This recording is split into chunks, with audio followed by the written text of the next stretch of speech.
Por que a Bíblia não é confiável? Porque nem qual foi que eu coloquei? Você falou 7. Porque os seus autores não fizeram uso do original.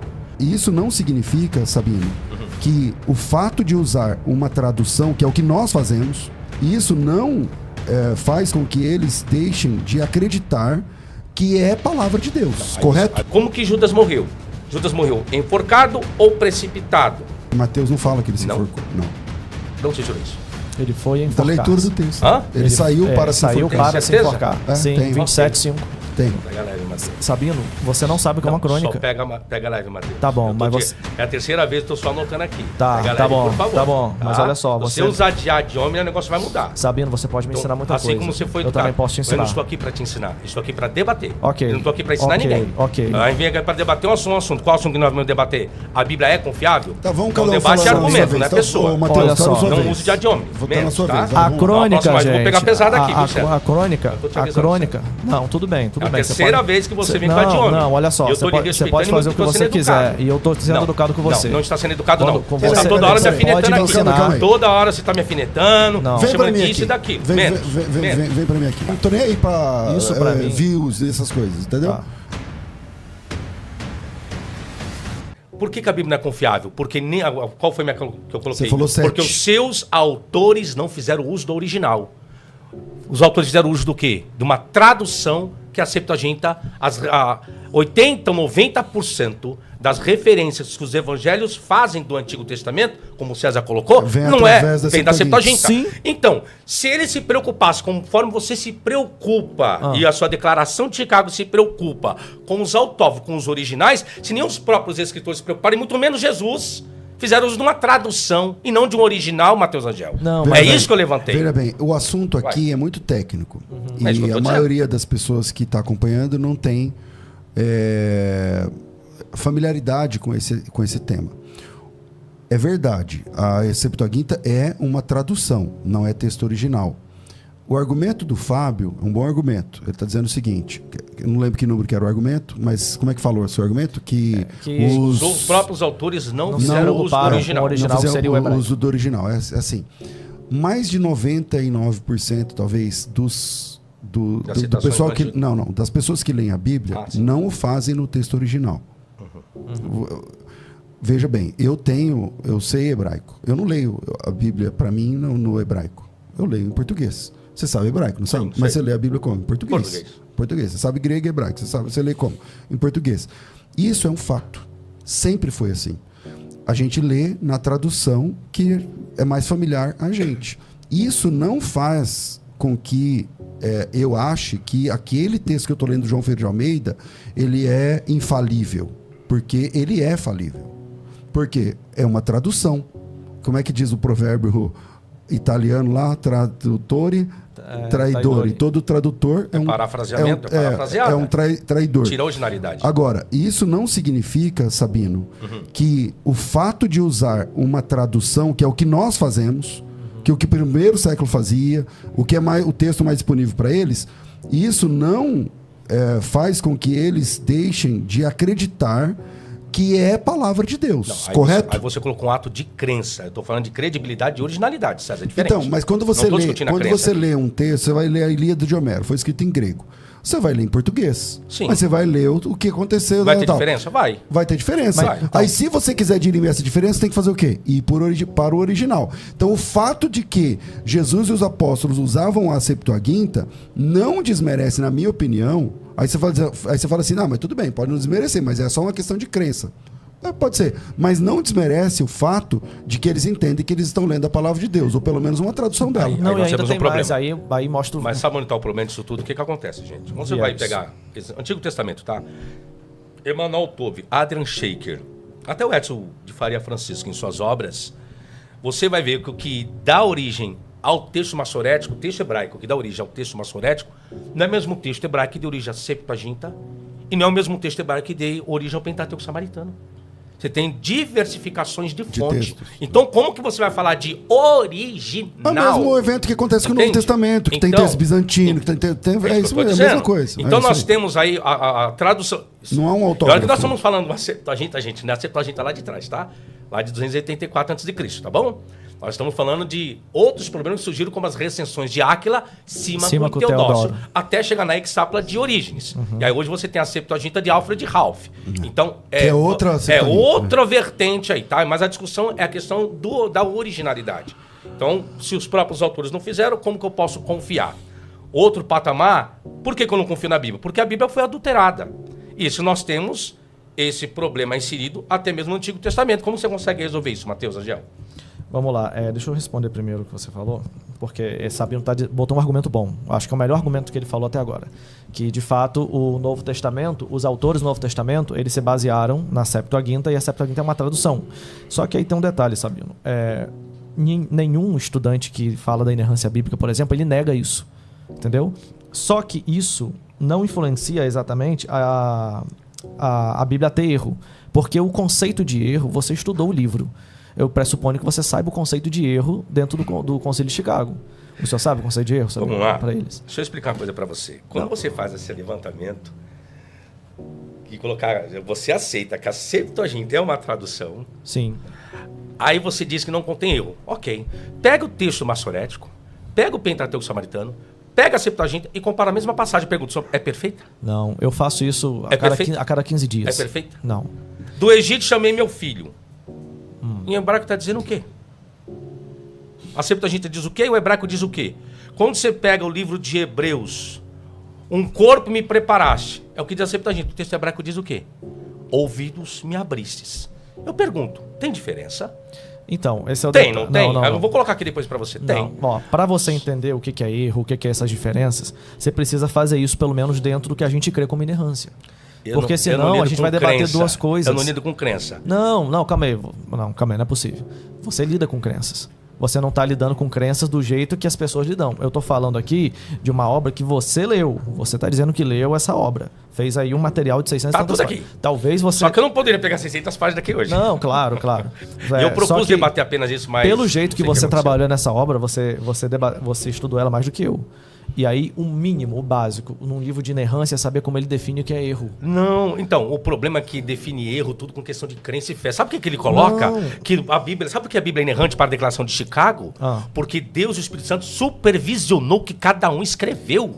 Está escrito isso na sua obra de inerrância, pelo amor de Deus. Não, isso foi o que saltou à sua vista. Não. É isso aqui, é a sua declaração de Chicago. Que Deus, se Deus supervisionou aquilo que cada um escreveu, professor Mateus Agel. Então, por que, segundo Samuel 24:1, com 1 Crônicas 21:1, eu pergunto, quem citou Davi? Foi Deus ou foi Satanás? Essa é mole. Vai lá. Tem outra não? Que essa é fácil. Não, eu só quero que você responda pro seu público. O que faz uma crônica ser uma crônica? Aqui é uma revisão que ele está fazendo, responda. O que nós temos aqui? O que faz uma crônica? O que nós temos aquí? O que faz uma harmonização. Uma crônica responde a pergunta. Ser uma crônica. Não venha com outra pergunta, responde a minha pergunta. Sabino, vamos lá. Eu dei aula pro ensino médio, tô falando de ensino médio, ensino fundamental, tá? Eu só quero que você me explique. Não, beleza, eu tô falando de coisa aqui que qualquer pessoa aí, se tiver uma criança de 15 anos que tá estudando agora, 13 anos, vai saber o que é uma crônica, tá? Um abraço aí pros meus ex-alunos aí. O que acontece? Uma crônica, ela tem que fazer uma crítica às versões anteriores. Crítica ou adulterar? Crítica. Isso não é criticar, é adulterar. Calma. Deixa eu te ensinar. O que acontece? Em Samuel, você tem o seguinte... Mateus, pega leve, Mateus. Sabino. Pega leve, Mateus. Sabino, você não sabe o que é uma crônica. Só pega leve, Mateus. Tá bom, mas você... É a terceira vez que eu tô só anotando aqui. Tá, pega tá leve, bom, por favor. tá bom. Mas olha só, você usar de homem, o negócio vai mudar. Sabino, você pode me ensinar muita coisa. Assim como você foi educado. Eu também posso te ensinar. Eu não estou aqui para te ensinar. Estou aqui para debater. Ok. Eu não estou aqui para ensinar ninguém. Ok. Aí vem aqui para debater um assunto. Qual assunto que nós vamos debater? A Bíblia é confiável? Tá, vamos então, debate é argumento, não é pessoa. Mateus, não use de ad hominem. Tá na sua vez. A crônica, gente. Vou pegar pesado aqui, viu, a crônica... Não, tudo bem. É a terceira vez que você vem com ad hominem. Não, olha só, você pode fazer o que você quiser. E eu tô sendo educado com você. Não está sendo educado, não. Você está toda hora me afinetando aqui. Toda hora você está me afinetando. Vem disso e daquilo. Vem pra mim aqui. Menos, hein? Olha só. Eu tô vendo Vocês acham que a gente continua ou termina aqui? Se ele continuar no padrão assim, da educação, beleza. Porque assim, toda hora me afinetar, vai ficar difícil. Se baixar o nível... tá baixando. Quem me conhece... Depois não reclamo quando eu baixar. Não tô nem aí pra mim. views e essas coisas, entendeu? Tá. A questão é o seguinte... A gente pode continuar mais um pouco aqui Pode, na. pode. Então vamos lá, vamos nos respeitando. Eu fiz a pergunta e ele me Segue respondeu. vocês. Eu vou responder. Peraí, a pergunta é quem citou. É isso. É, quem citou Deus ou Satanás, é isso. o censo, né? O negócio do Isso, censo. lá. exatamente. O que acontece? Quando você pega a redação de Samuel, ela pretende ser histórica. Samuel está escrevendo sob a perspectiva de que Davi é um rei ungido por Deus e ele naturalmente justifica os seus atos como sendo inspirados por Deus. Samuel olha para Davi e ele vê que Davi não podia mais chegar diante de Israel, naquele público, e falar assim, olha, nós vamos vencer porque eu sou o cara, qualquer coisa eu pego uma pedra, uma funda e tombo o gigante do exército inimigo. Davi precisava fazer a contagem do censo porque o próprio exército que ele começou com 400 homens, agora tem 180 mil. Esses 180 mil vão representar a força nacional. Então Samuel está escrevendo um texto histórico, a redação, a silhueta do texto, o gênero do texto, ele é histórico-narrativo. Já quando chega em Crônicas, o próprio nome é sugestivo. Ele precisa criticar o que foi feito na história. É por isso que Crônicas vai romper várias vezes, Sabino, com outras redações históricas que você tem em Samuel e em Reis também. Aí ele vai colocar a opinião do cronista. A opinião do cronista é uma coisa que tem que marcar e ela não visa refutar ou contradizer, ela visa apenas apresentar uma outra versão. E na versão do cronista, ele coloca logo no início que foi Satanás que inspirou, porque ele não está considerando Davi como rei nacional. Ele está considerando Davi como uma pessoa que tinha um brio, uma coragem, era um soldado, e agora na posição de rei é como se ele estivesse se acovardando. E aí ele bota que Davi vai contar o censo como se fosse uma espécie de medo, isso é verificado nos versículos posteriores. Então, o fato de... O que é uma crônica? Quando alguém vai escrever uma crônica, ela tem uma silhueta para respeitar. Então, como que se interpreta isso? Conhecendo um pouquinho de gênero literário. Vamos lá responder a pergunta? Não. Vou explicar uma coisa para vocês, gente. O cronista é aquele que critica, mas ele não criticou. Simplesmente ele mudou o sujeito responsável pelo ato. Mudança, adulteração. É isso que ele fez. Aí eu pergunto, qual que é o original agora? Qual é a passagem original? A passagem original é 2 Samuel 24:1, que é Deus quem cita Davi, ou é Satanás? Então, beleza. Aí você está confiando numa Bíblia o quê? Ah, que o cronista, segundo o professor Matheus Rangel, ele não criticou, ele adulterou. Sabe por quê? A harmonização. Porque os copistas não permitiam que nada que fosse ofensivo para Deus fosse colocado conforme está em 2 Samuel 24:1. Deus incitando alguém. Aí o que os cronistas fizeram? Não, tira a palavra a Deus, isso nós chamamos de tikkun sofirim, correção dos escribas. Tira Deus e coloca quem? Satanás. Coloca essa figura. Assim como Moisés. Eles não aceitavam nada que fosse pejorativo à pessoa de Moisés. Então fizeram o quê? Adulteraram. Quem explica isso no seu não? Emanuel Tove, os grandes críticos textuais do Antigo Testamento, Edson de Faria Francisco, no seu Manual da Bíblia Hebraica, Adrian Shaker e tantos outros grandes exegetas do Antigo Testamento. Logo, entendo Mateus que veio aqui para defender a confiabilidade e inerrância. É o papel dele defender. Sim, só que usar do elemento qual ele usou aqui agora, do que é uma crônica, e ele não respondeu. Ah, não, é porque o autor quis criticar. Isso não é uma crítica, Matheus Angel. Isso é uma adulteração. E para piorar, onde nós temos adulterações em tantos outros livros. Exemplo, 1 Samuel 17:50, com 2 Samuel 21:19 e 1 Crônicas 25, agora ele pergunta o professor Matheus Angel. Quem foi que matou Golias? Só um minuto. Você já fez uma pergunta, eu respondi, você fez a réplica, não seria eu agora? É que eu estou no mesmo raciocínio ainda, de adulteração. Aí vai fazer outra pergunta no mesmo raciocínio. Então, quer voltar lá para Crônicas? Pode voltar. Não, é porque eu vou entrar assim, em Crônicas de novo. Hora nenhuma, o que o Sabino está propondo aqui não foi antevisto pelo ciclo de Chicago. Porque eu vou ler novamente o artigo 18. Por favor, Sabino, pode trazer sua refutação. Eu não recebi esse material. O artigo 18 diz o seguinte: afirmamos que o texto da Escritura deve ser interpretado por meio da exegese gramatical histórica, levando em conta suas formas. Quando ele fala aqui de forma, gente, ele está falando de formatos textuais. Se você pegar, por exemplo, o Luiz Antônio Marruch, ele vai trabalhar a ideia de que você tem o texto narrativo, descritivo, injuntivo. Então, isso são formas, tipologia textual. Quando ele vai falar aqui agora, e formas e recursos literários. Significa dizer, o Antigo Testamento, por exemplo, ele tem mais de 85 gêneros. Tem drama, tem comédia, tem tragédia, tem novela, tem série, tem saga. Então, se a pessoa não enxergar isso, ela, quando olhar para a mudança, o que ela vai ver vai ser uma adulteração. Mas se ela considerar o gênero e a natureza do livro, ela simplesmente, Sabino, vai ver que ela está fazendo ali uma releitura. E isso é comum em literatura. O que acontece? Eu não sei. Eu acho que o Sabino ele pressupõe que o original teria que ser tipo a pedra.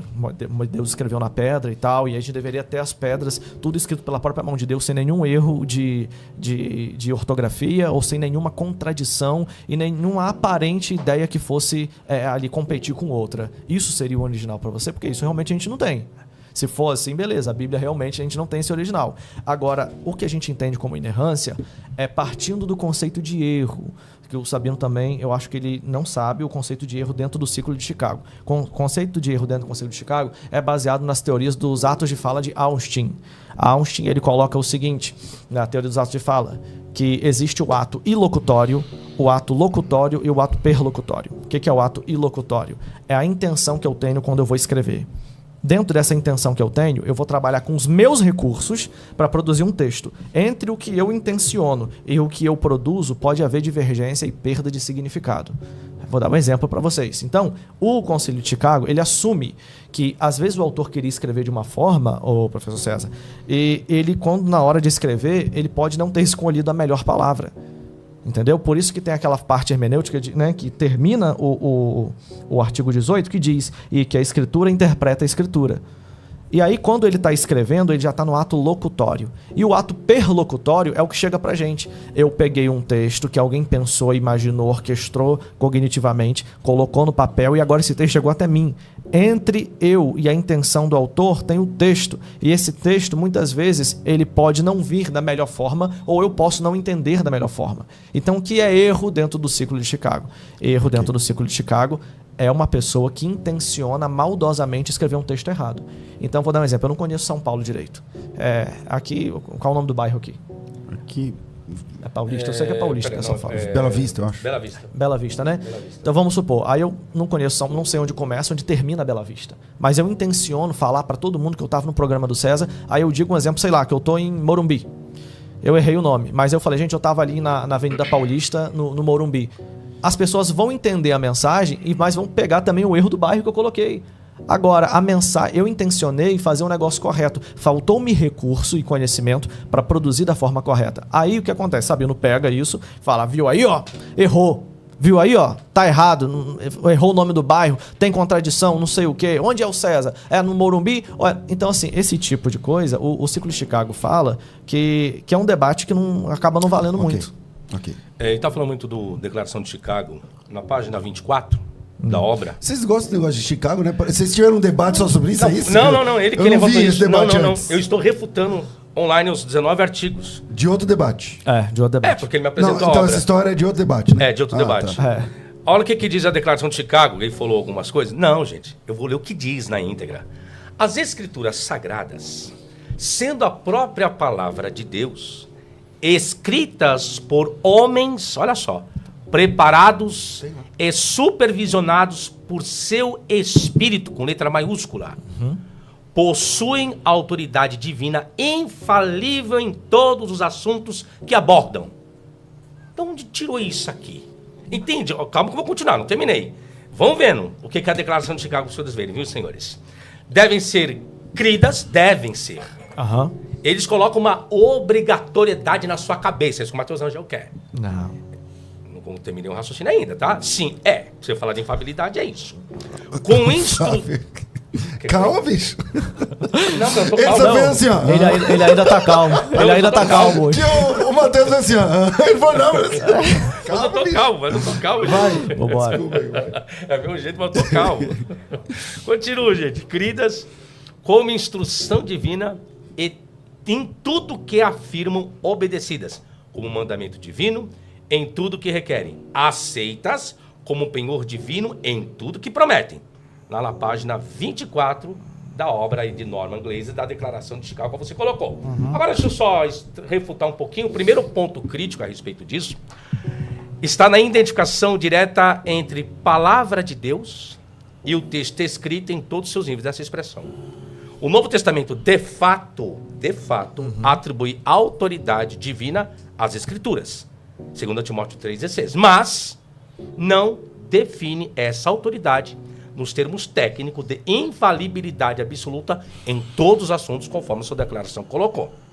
O versículo afirma que a Escritura é inspirada por Deus e útil para ensinar, e por aí você vai como você mesmo conhece. James Barr diz, transformar a inspiração em garantia, que é isso que a sua declaração faz, de infalibilidade absoluta, é uma inferência teológica posterior, não uma conclusão direta do texto bíblico. O segundo ponto crítico envolve a expressão em tudo que afirmam, que é isso que você defende.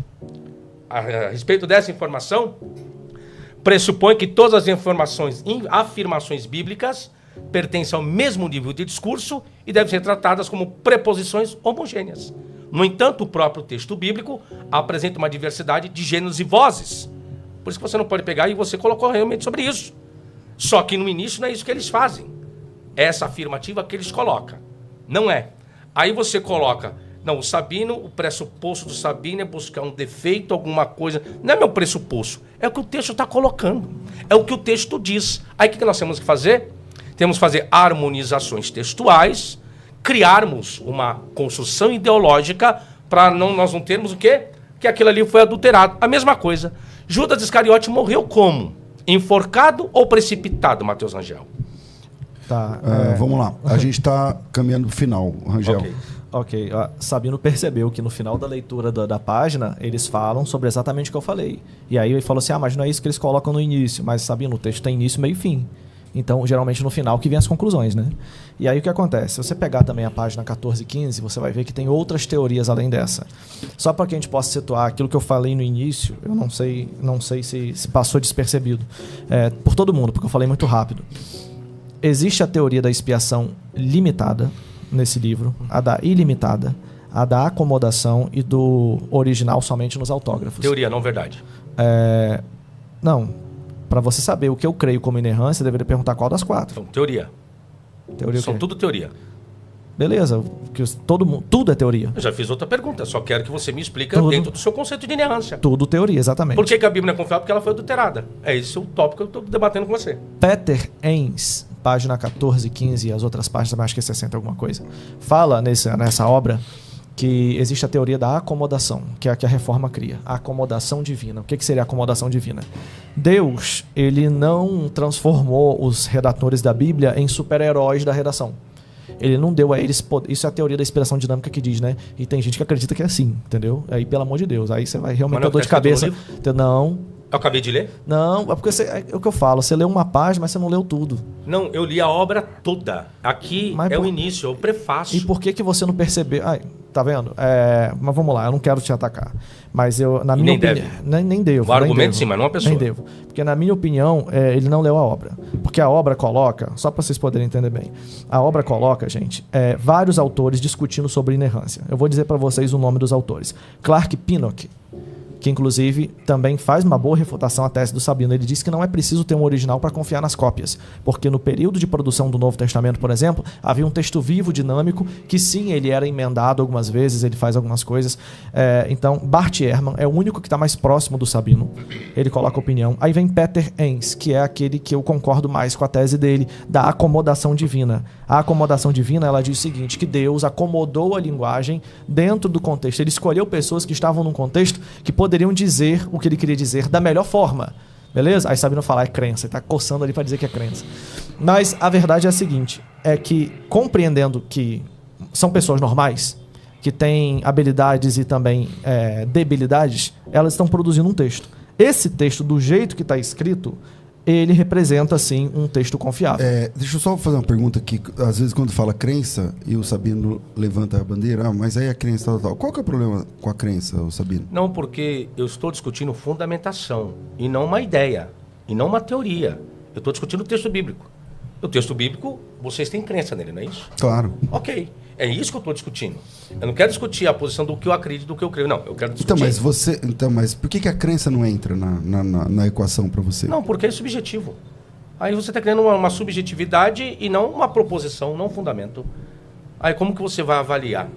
uma construção filosófica, uma construção de crença. Eu não tenho que discutir o que você acredita. Se para você é certo, é ideal, é um mérito seu. Eu não tenho que discutir aquilo que é seu mérito. E você eu quero acredita? discutir o que a gente, qual foi a proposta. Discutir se a Bíblia é confiável, ok? Tratar de Estou forma colocando científica, né? exemplo, forma científica, exemplo. Quando eu falo que ele falou que a Bíblia foi adulterada e apresentou alguns personagens, Barbara Andy vai tratar da adulteração da Bíblia, F.F. Bruce vai tratar a respeito da adulteração, Kurt Aland, Nessie Aland, Craig, Philip Comfort, todos esses personagens que eu falei, eles têm as suas notas críticas e vai trabalhar a respeito daquele que foi adulterado na Bíblia. Exemplo, Atos 8:37, que não existe nos grandes manuscritos mais antigos. Está em várias Você tá falando Bíblias. a defesa do texto crítico, né? É isso que eu estou dizendo. Então, quando a pergunta que eu fiz para ele, da incitação de Davi, ele usou uma contra-argumentação do propósito de Crônicas. Só que mudou o É que personagem principal. na minha cabeça, te ouvindo e ouvindo ele, tem crença dos dois lados. Não, Sim. existe a Não crença. é só ele que crê. Não, existe Entende? a crença. Você também crê no que você está defendendo. Não é questão de eu crer naquilo que eu defendo. Eu estou expondo o que o texto está dizendo. O que o texto diz? Ó, a pergunta, quem estou Davi? Deus ou Satanás? São autores diferenciados. Qual que é o correto? Qual que é o original? Ele tem a sua explicação e eu trouxe a minha explicação. Por quê? Correção do escriba. Já é uma harmonização textual, o livro de Crônicas. Já é um tico nesse finim. Já é uma correção. Aí eu fiz, como que Judas morreu? Judas morreu enforcado ou precipitado? Nós temos Atos diz uma coisa e o Evangelho de Mateus diz outra. É isso que nós estamos falando. Se a Bíblia é confiável... entendi. É isso que eu quero chegar. Eu fico me policiando para não Sim. entrar no meio dos argumentos, porque aí fica 2 contra 1. Mas é que o Mateus não fala que ele se enforcou. Sim? É que Mateus não fala que ele se Não? enforcou. Não. De onde você tirou isso? Ele foi Da enforcar. leitura do texto. Hã? Ele saiu para se saiu enforcar. para se Tem certeza? enforcar. É, Sim, tem. 27,5. Tem. 27,5, vamos lá? Bora. O verbo- Mas eu estou só dando um exemplo. Não, vamos lá agora, vamos para lá. O Vamos. verbo apensato. Apensato se trata do aoristo médio de apanco, que é enforcar, estrangular. O aoristo indica o quê? Uma Então, ação... mas é a palavra antes. Hã? A palavra anterior. Não. Eu estou no vocábulo aqui. É que esse vocábulo não define a oração. A oração ela é formada não é de uma palavra. Exato. A palavra anterior Sintagma. define o movimento. Vamos lá. Define o movimento, certo? Isso. Só que o verbo apanco, o aoristo indica o quê? Não é uma ação realizada e concluída? Isso, mas é que a palavra Vamos lá, anterior pegar, é que Mateus, define o peraí, deixa eu pegar movimento. bagulho aqui, Entende? certo? Deixa eu pegar aqui. Eu nem tô com o texto aberto aqui, mas Eu mas vou é, pegar. tudo que eu não queria entrar nesse debate, mas tudo Não, bem. mas vamos agora lá. eu gostei, É ficou Mateus tô no 27 o quê? 27,5. 27, Agora eu tô no grego, vai ficar bom. 5. Eu tô sem óculos aqui. Kaihipsas tá Retirou o C. a Gíria Vocês querem e Tonaon. Cai apelton. Yes. Isso. Kairipsas star kiria eston naon anecoresen. Aí vem cai, conjunção, cai apelton apexato. Não é isso? Que é dois, que é um verbo, que é um participio estativo. Mas calma aí, mas o cai aí que você fala cai, A conjunção. isso, a conjunção ela é aditiva. O apelton aí é que é a palavra que eu tô falando para Que é o você, verbo. que é a palavra anterior. Auristo. Isso. Não, Auristo o ativo. Auristo está falando é a outra. Não, apelton. Todas Apelton elas, é aí, auristo. todas elas aí são auristo, mas aí É tudo auristo. eis a questão. Eis a questão. De acordo com os ensinos mais avançados, Retirou- o auristo desempenha papel de background. Significa Retirou- dizer que ele forma o cenário e não é o foco dizer sobre isso. Então nós não podemos tratar como foco aquilo que o próprio escritor escolheu o auristo, que é a linguagem do não foco, do background, para poder dizer. A única coisa que eu disse que é o seguinte, que Mateus não diz que ele se enforcou. A Bíblia diz que ele saiu para fazer enforcar. Quem É isso aí. coloca isso nas traduções em português, mas não é o grego. Esse é o problema. O grego é auristo que está aqui e auristo indica ação realizada e concluída. O Não, calma aí, português coloca no reflexivo. Aí O que não. está realizado e Não. concluído é que ele saiu. É isso. Então, eu só Ele quero saiu. Então, ele saiu. Ação Isso. concluída, ok? Ação concluída. Saiu. Com essa finalidade. Saiu e se enforcou. É diferente. Não, aqui não disse enforcou, né? Então, a tradução não, em ele português- foi entendi. enforcar. É, Ele mas foi eu entendi, enforcar. eu entendi. Ok. Porque, ok. Mas, porque como eu que- disse, eu não queria...